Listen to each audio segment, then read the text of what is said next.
Wara li tnejn fil-għaxija tħabbar il-budget tal-2023 isħab soċjali irreaġixxew tajjeb għal pjan tal-Gvern għas-sena d-dieħla u esprimew is-sodisfazzjon tagħhom għar-roħ soċjali li kien fil-qalba ta' dan il-budget. Fost isħab soċjali li tkellmu ma' din il-Kamra tal-Aħbarijiet kien hemm l-Assoċjazzjoni Maltija ta' min ħaddem l-MEA li ddeskrivi dan il-budget bħala wieħed li jtieb il-miżuri soċjali eżistenti filwaqt li jħares l-istabilità u jħares ix-xogħol tal-Maltin u Għawċin. Id-Direttur Ġenerali tal-MEA Joe Farrugia irrimarka li l-budget huwa wkoll wieħed ibbażat fuq deċiżjonijiet fundamentali u nnota l-importanza tas-sussidji tal-enerġija biex ir-rata tal-inflazzjoni tinżamm taħt is-6%. Jistgħu jagħtu element bżonn justa feel good factor fost in-nies illi fil-waqt illi x-xenarju globali ma tantx huwa pożittiv. Però naħseb illi qed juri li l-intenzjoni tiegħu li Malta tkompli mixja il qudiem. Intant is-Segretarju Ġenerali tal-General Workers Union Josef Buġejja iddeskriva l-budget bħala wieħed soċjalment ġust minħabba li jgħin lil dawk l-aktar fil-bżonn. Apparti minn hekk semma t-tieni mekkaniżmu tal-kola, iż-żieda fil-carers allowance u l-fatt li l-Gvern qed ikompli jassorbi ż-żieda fil-prezzijiet tal-enerġija, tal-fuels u taċ-ċereali. L-iktar waħda importanti għalina huwa li l-Gvern jibqa' jossorbi id-differenza żieda fil-prezzijiet tad-dawl tal-enerġija, tal-fuel u taċ-ċereali għax hekk jagħti sostenibilità u nemmnu li l-irkupru jkunu iktar veloċi fl-industrija Maltija.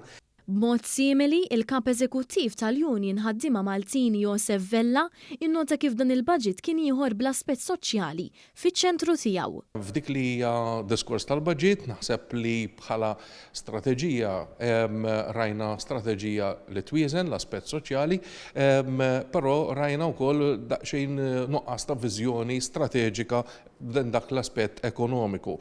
Tkellmu Moa News ukoll sħab soċjali mill-Gżira Awċija fejn il-kap eżekuttiv tal-Kamra tal-Kummerċ Awċija Daniel Borċ faħħar il-miżuri li jkomplu jibnu ma' miżuri eżistenti. Borċ qal li dawn il-miżuri jkomplu jgħinu sabiex jiġi attirat investiment sostenibbli lejn il-Gżira ta' tliet għoljiet.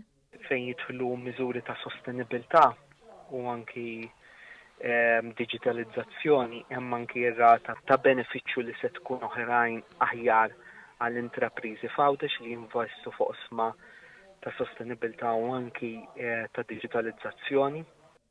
Michael Stivala, l-President tal-Assoċjazzjoni Maltija l-Iżviluppaturi, faħar il-fatt li fil-qasam tal-bini tkomplew miżuri eżistenti fil-waqt li żdiedu magħhom oħrajn li komplementawhom. Fost dawn il-miżuri hemm logħotja ta' 10,000 euro għal dawk li jixtru l-ewwel proprjetà tagħhom b'valur sa €900,000.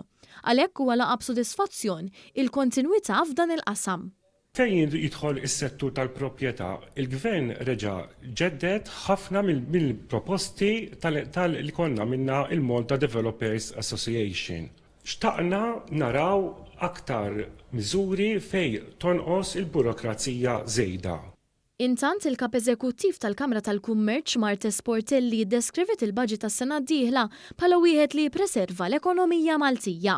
Sqarret li l-Kamra laqat sodisfazzjon l-impenn tal-Gvern biex jiġu sussidjati l-prezzijiet tal-enerġija fil-waqt li dawk l-aktar vulnerabbli fis-soċjetà jingħataw il-poter finanzjarju li għandhom bżonn. Temmet tajt li dawn il-proposti u aktar huma kollha ammirati sabiex tiġi mħarsa l-kwalità tal-ħajja tal-Maltin u Għawċin. Ninnotaw ukoll li kien hemm numru ta' proposti illi għamlet il-Kamra tal-Kummerċ li dan il-Gvern semaħħom u ħadhom on board, partikolarment fejn tidħol il-kwalità titjib fil-kwalità tal-ħajja tal-individwi qed insemmi fost affarijiet oħra twaqqif ta' bord biex anke jirregola l-estetika tal-bini tagħna.